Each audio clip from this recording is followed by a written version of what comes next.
그럼 먼저 표준화 검사부터 시작해 볼까요?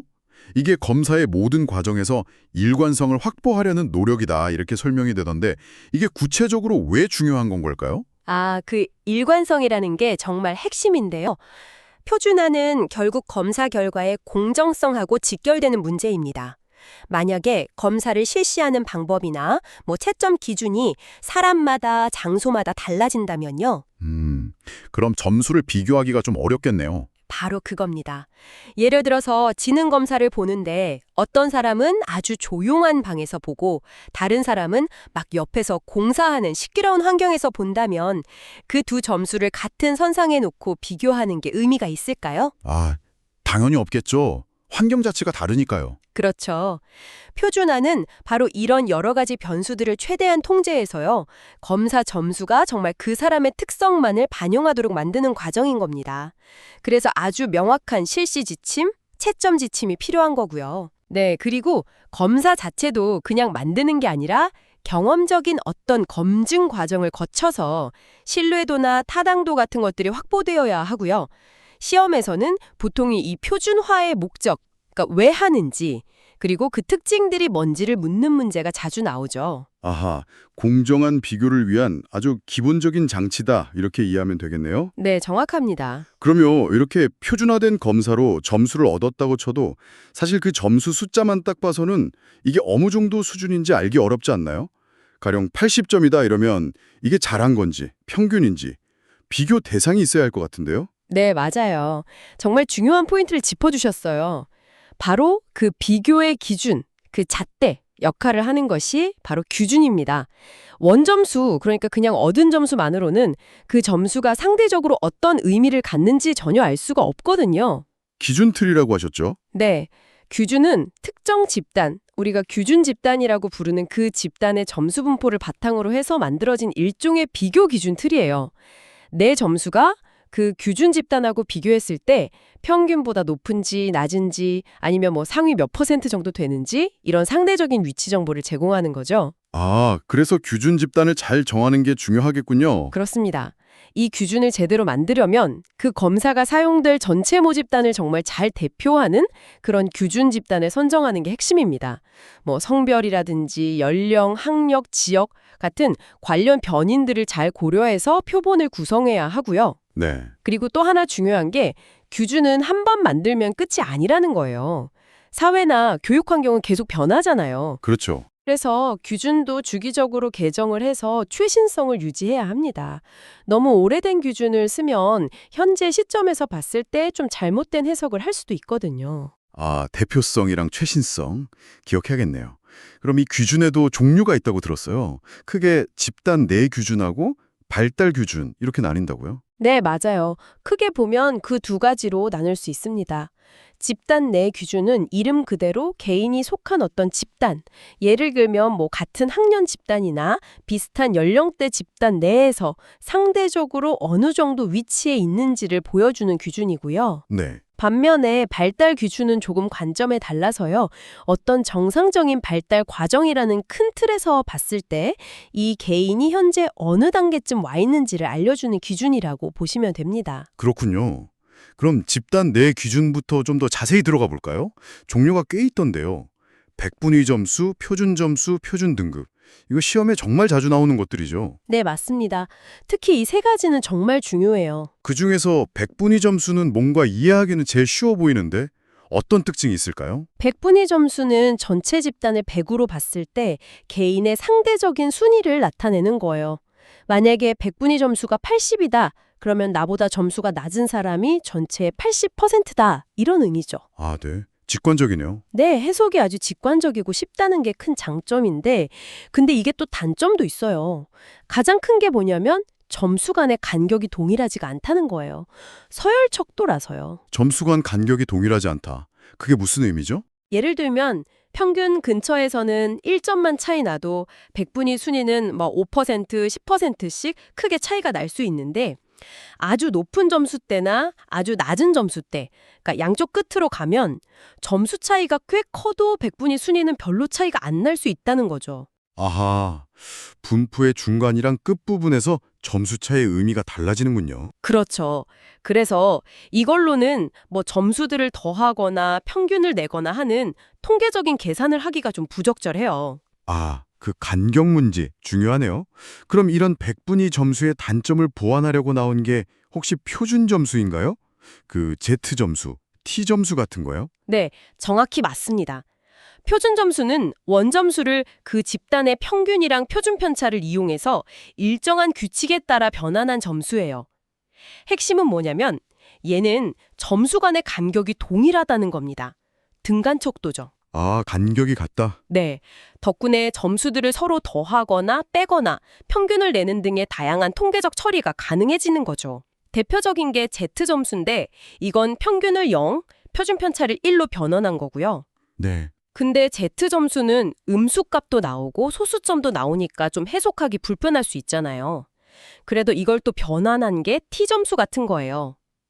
T점수는 보통 평균을 50, 표준 편차를 10으로 만들어서 보기 편하게 한 거죠. 어떤 검사에서는 평균 50, 표준 편차 14인 H점수를 쓰기도 하고요. 아, Z 점수, T 점수. 평균이랑 표준 편차 값은 그냥 외워야 됐네요. 네, 그건 그냥 세트로 딱 기억해 두셔야 합니다. Z는 0, 1, T는 50, 10. 이거는 시험에 정말 잘 나와요. 그리고 표준 등급이라고 부르는 스테나인 점수도 있는데요. 이건 원점수 분포를 그냥 1등급부터 9등급까지 9개 등급으로 나누는 방식이에요. 좀 더 점수를 단순화시켜서 이해하기 쉽게 만든 거죠. 네, 9등급으로 나누는 거군요. 알겠습니다. 표준 점수 종류별 특징이랑 평균, 표준 편차 꼭 기억할게요. 그럼 아까 규준의 다른 큰 축이었던 발달 규준은 어떤 종류가 있나요? 발달 규준에는 대표적으로 연령 규준하고 학령 규준이 있습니다. 연령 규준은 말 그대로 특정 연령대에 있는 사람들의 평균적인 수행 수준이나 어떤 특성을 기준으로 삼는 거고요. 예를 들어서 정신연령 같은 개념이 여기에 해당되죠.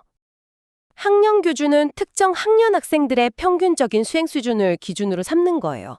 주로 학업성 지도 검사 같은 데서 많이 쓰이죠. 읽기 능력은 3학년 수준이다. 이런 식으로 표현하는 거예요. 네, 이해됩니다. 그리고 추적 기준이라는 것도 있는데 이건 뭐랄까 어떤 기술이나 행동이 발달해 나가는 단계를 순서대로 쭉 나열해 놓고 지금 이 개인이 그 단계들 중에서 어디쯤 도달했는지를 보여주는 방식이에요. 서열 기준이라고도 하고요. 아, 발달 단계를 기준으로 보는 거군요. 자, 먼저 규준 참조 검사부터 시작해 볼까요? 이건 다른 사람과 비교해서 상대적인 위치를 아는 거라고 생각하면 될까요? 네, 정확합니다. 마치 반에서 내가 몇 등인지 궁금해하는 것과 같아요. 아, 등수 매기는 거요? 그렇죠. 개인의 점수를 다른 사람들의 점수 분포, 이걸 이제 규준이라고 부르는데요. 이 규준이랑 비교하는 방식인 거죠. 그래서 뭐 점수가 한쪽으로 좀 쏠리는 그런 편포 현상 같은 것도 나타날 수 있겠네요. 맞습니다. 점수 분포 자체가 중요해지는 거죠. 그게 바로 규준이고요. 그럼 준거 참조 검사는 뭔가요? 규준 참조랑은 다른 거죠? 네, 완전히 다른 관점이에요. 이건 절대평가 방식이라고 생각하시면 쉬워요. 절대평가요? 네, 예를 들어 운전면허 시험 합격, 불합격처럼요. 딱 정해진 기준, 준거를 넘었느냐 못 넘었느냐 그것만 보는 겁니다. 아하, 다른 사람 점수는 전혀 신경 안 쓰는 거군요. 그렇죠. 중요한 건 개인이 그 특정 목표, 그 내용을 얼마나 숙달했는지 그 자체예요. 그렇군요. 시험에서는 그럼 어떤 상황에 어떤 검사가 더 적합한지 이걸 구분하는 게 중요하겠네요. 바로 그겁니다. 예를 들어서 상담 목표를 잘 달성했는지 이런 걸 확인하려면 준거 참조 검사가 훨씬 유용하겠죠. 아, 명확한 기준 통과가 중요할 때는 준거 참조, 상대적인 수준 비교나 선발이 필요할 때는 규준 참조, 이해가 되네요. 그럼 그 규준 참조 검사에서 쓰이는 규준 말이에요. 그 기준 집단은 어떻게 정하는 거죠? 모든 사람을 다 검사할 수는 없잖아요. 네, 맞아요. 현실적으로 불가능하죠. 그래서 일부를 잘 뽑아서 그 일부가 전체를 대표하도록 만들어야 하는데요. 바로 그 잘 뽑는 방법이 표집입니다. 표집이요? 네, 표집 방법은 크게 보면 두 가지로 나눌 수 있어요. 확률 표집과 비확률 표집. 확률이랑 비확률. 확률 표집은 어떤 건가요? 확률 표집은 그 모집단, 그러니까 전체 집단의 구성원 누구나 표본으로 뽑힐 확률을 우리가 알 수 있는 방법이에요.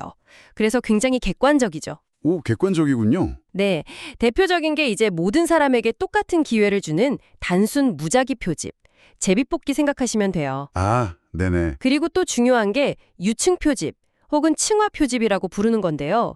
이건 성별이나 학년처럼 중요한 기준에 따라 집단을 먼저 나눠요. 그리고 각 집단 안에서 필요한 만큼 무작위로 뽑는 방식이에요. 대표성 확보에 아주 효과적이죠. 아, 기준별로 나눠서 뽑는 거군요. 확률 표집이 객관성은 높아도 뭐랄까 실제로는 좀 적용하기 어려울 때도 있을 것 같아요. 맞아요. 시간이나 비용이 많이 들 수도 있고요. 그래서 비확률 표집 방법도 많이 사용합니다. 비확률 표집은 그럼 어떤 특징이 있나요? 이건 연구자의 편이나 어떤 주관적인 판단이 좀 더 개입되는 방식이에요. 확률을 계산하긴 어렵죠. 예를 들면 어떤 게 있을까요? 예를 들어 연구 주제에 대해 잘 알 것 같은 사람을 연구자가 판단해서 고르는 유의 표집, 이걸 판단 표집이라고도 하고요. 아니면 그냥 접근하기 쉬운 대상, 길거리에서 만나는 사람들처럼 그런 편의 표집도 있어요. 임의 표집이라고도 하죠. 아, 그냥 편하게 구할 수 있는 사람들? 네, 그리고 또 특정 비율, 예를 들어 연령대별 비율을 미리 정해놓고 그 할당량에 맞춰서 사람을 모으는 할당 표집도 있고요. 지인을 통해서 소개받고 또 소개받고 하면서 표본을 넓혀가는 눈덩이 표집도 비확률 표집에 속합니다. 종류가 많네요. 네, 이 방법들은 시간이나 비용 면에서는 효율적일 수 있지만 표본이 전체를 잘 대표한다고 말하기에는 좀 어려운 측면이 있죠. 그렇겠네요. 아무래도 편향이 생길 수 있으니까요. 그렇죠. 그래서 시험에서는 각 표집 방법이 뭔지, 장단점이 뭔지, 특히 확률 표집과 비확률 표집의 그 근본적인 차이를 이해하는 게 아주 중요합니다. 네, 오늘 정리를 해보면 규준 참조 검사는 상대 비교, 준거 참조 검사는 절대 기준 통과 여부, 이게 핵심이고요. 네. 그리고 그 검사의 기준이 되는 규준을 만들 때 쓰는 표집 방법에는 객관적인 확률 표집과 편의성을 고려한 비확률 표집이 있다.